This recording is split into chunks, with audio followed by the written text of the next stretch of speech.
Cette semaine, on a eu droit à deux actions massives de la part du gouvernement des États-Unis face au Bitcoin. La première, c'est que le président a signé un ordre exécutif qui donne accès à toutes les banques Bitcoin aux États-Unis au rail de la Fed. Ce qui fait en sorte que les banques traditionnelles qui sont aux États-Unis, les grosses banques qu'on connaît, avaient tout le temps le droit sur toutes les autres banques en rapport à ces rails de paiement-là. C'est littéralement comme la Banque centrale du Canada. Mais là, à cette heure, c'est que les banques Bitcoin, les échanges Bitcoin vont avoir le droit avec leur passe VIP de faire les mêmes genres de paiements sur ces rails-là de la Réserve fédérale. C'est une très grosse nouvelle. Ça fait juste démontrer encore plus comment que les États-Unis se positionnent à devenir la superpuissance Bitcoin dans le monde digital de toute la planète. Ainsi que cette semaine aussi, on a vu que le nouveau Fed Chair de la Réserve fédérale, Kevin Warsh, a été nominé vendredi.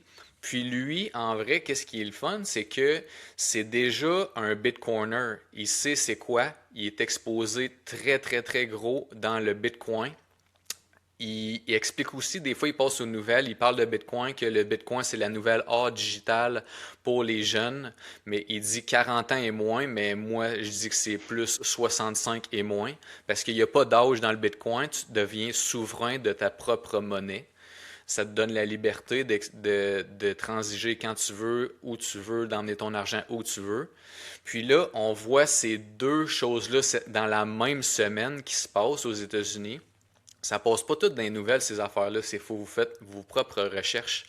Mais quand vous voyez toutes les actions que le gouvernement des États-Unis font en faveur du Bitcoin, puis vraiment des actions concrètes qui sont visibles, ça vous montre qu'est-ce qu'ils font. Mais des fois, on peut lire des nouvelles qui font ah, ça nous rend confus, on comprend pas trop qu'est-ce qui se passe, c'est-tu vrai, c'est-tu pas vrai. Mais ces nouvelles-là, c'est vraiment des actions concrètes. Puis aussi, on a vu l'année passée le président qui a signé la réserve stratégique de Bitcoin. Fait qu'eux autres, qui ont déjà environ 328 000 bitcoins dans leur réserve, qui ne vendront pas. Puis là, ils ont un bill qui passe bientôt pour accumuler 1 million de bitcoins. Fait qu'en vrai, là, on a toutes les actions qu'ils ont faites cette semaine qui se positionnent en faveur du bitcoin, puis ils ont aussi déjà la réserve pour accumuler encore plus de bitcoin. Fait que là, devant vous, vous avez tous les indices qui démontrent qu'ils veulent devenir la puissance mondiale en Bitcoin. Peu importe ce que vous voyez dans les nouvelles, faites vos propres recherches. Nous autres, on les fait, mais ça démontre tout ce qui se passe littéralement. Puis après ça, qu'est-ce qui va arriver? C'est que le monde alentour, les autres pays, ils n'auront pas le choix parce que les États-Unis, c'est des innovateurs. Ils innovent la nouvelle économie digitale mondiale. Même on a vu l'Iran, que là, présentement, les bateaux, ils payent en Bitcoin pour passer dans le canal. Ça devient vraiment international. Puis ça va juste être un effet domino.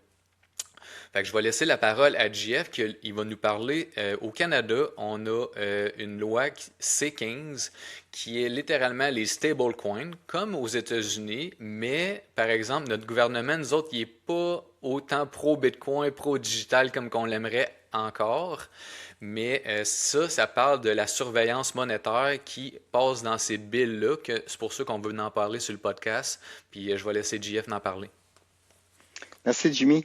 En fait, je voudrais juste commencer en parlant des États-Unis parce que, Jimmy, ce que tu as dit sur les États-Unis, puis on revient souvent sur les États-Unis, puis même avant, je me disais, ben, ça m'implique pas parce on vit au Canada, nous autres, mais en réalité, ce qu'il faut savoir, c'est que la monnaie mondiale qui est utilisée, la réserve mondiale actuellement, c'est encore le dollar américain, puis il perd de la puissance au niveau mondial, surtout à cause du pétrodollar, que maintenant il utilise d'autres monnaies que le dollar US, mais c'est encore lui qui a la majorité des transferts entre les nations. Donc, c'est pour ça qu'on parle beaucoup des États-Unis, puis souvent les autres pays, par la suite, ben, ils copient ce qui est fait dans les États-Unis, aux États-Unis plutôt. Comme ce que je vais parler, là, le C15, le C15 au Canada, en fait, c'est pas mal une copie de ce qui a été fait dans le Genius Act OK. des États-Unis il y a un an ou presque un an maintenant. Fait que, en fait, pourquoi je veux parler de C15? En fait, il y a beaucoup de monde qui ont entendu parler de C22 aussi. C'est que le gouvernement Carney est majoritaire. Donc, ce qu'ils ont fait, c'est qu'ils ont mis plein de lois avec le budget. Puis en étant majoritaire, ben ils savent qu'il y a très peu de chances qu'ils puissent avoir dans le fond, que un regroupement puisse faire un vote de non-confiance puis que ça passe parce qu'ils sont majoritaires. Fait qu'il y a très peu de chances que ça arrive. Donc, à l'intérieur du budget, ils ont fait un omnibus qu'on appelle, puis ils ont passé plein de lois. Ben, ils veulent passer plein de lois. Puis le C22, c'est vraiment une loi sur la surveillance qui est très controversée.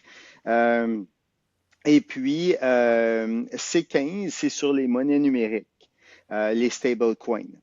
Puis, donc, dans le fond, ce que ça dit, c'est que la Banque du Canada a passé un sondage que j'y réponds il y a un an et demi, 2 ans, sur les CBDC. Les CBDC, c'est les Central Bank Digital Currency, donc une monnaie qui est émise par la Banque centrale d'un pays.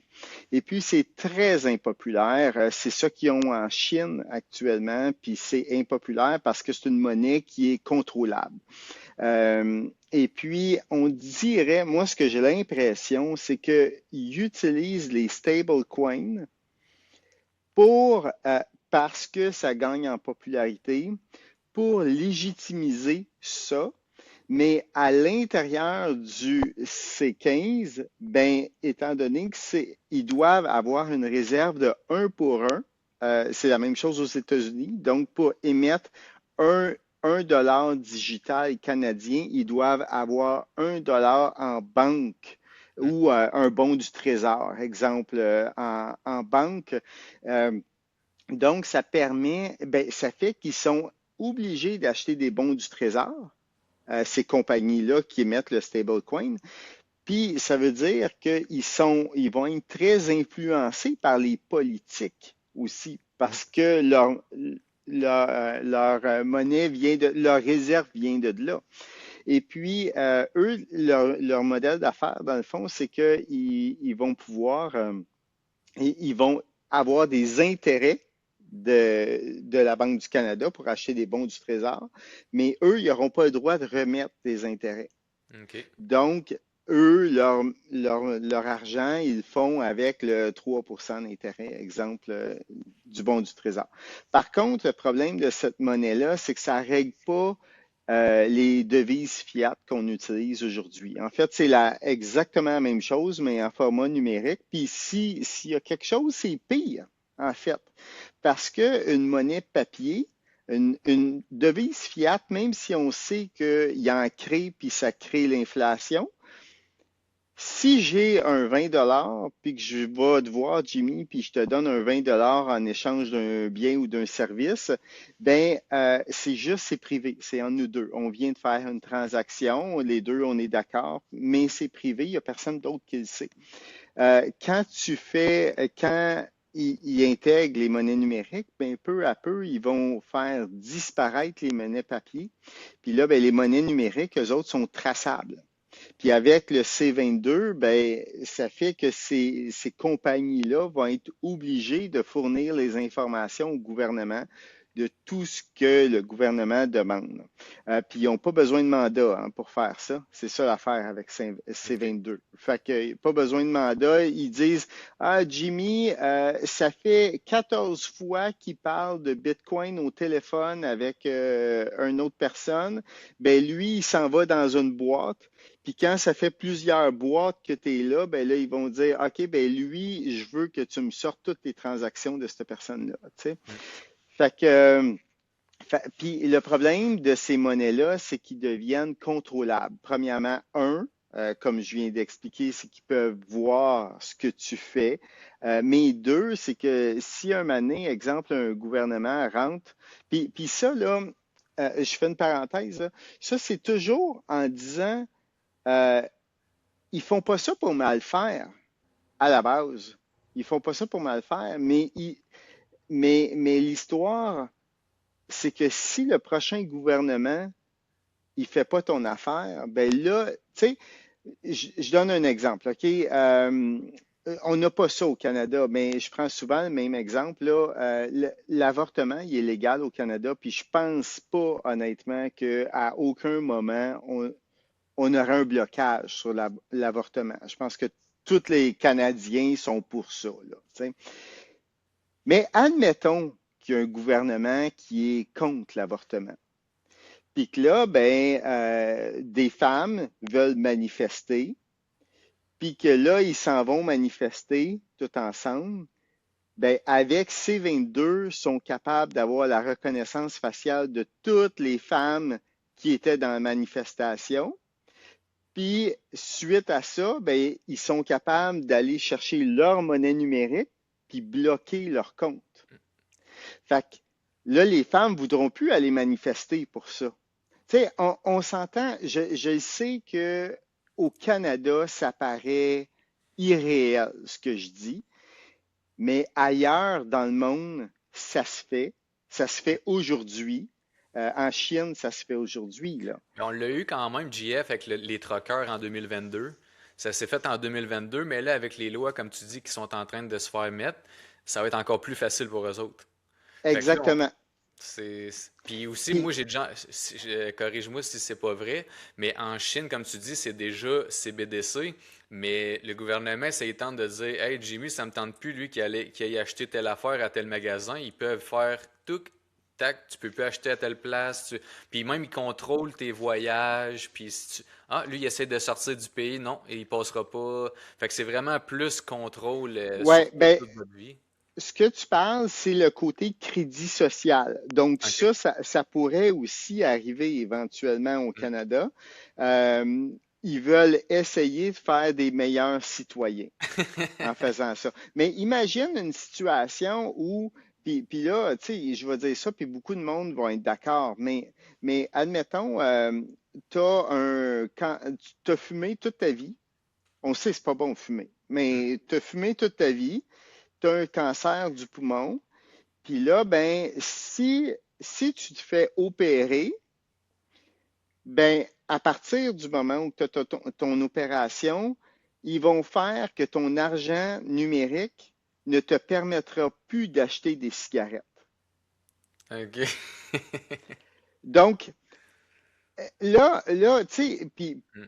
puis je dis ça, puis tu dis, ouais, ouais, OK, mais c'est correct parce que c'est pas bon de fumer, puis c'est vrai qu'il y a peut-être le cancer du poumon parce qu'il a fumé, puis c'est nous autres qui payent pour ça, tu sais. Fait qu'ils vont le stager comme ça, Ouais. mais il faut juste comprendre que c'est du contrôle, puis euh, t'as de la liberté jusqu'au moment où t'en as plus, tu sais. Fait que c'est là qu'il faut faire attention.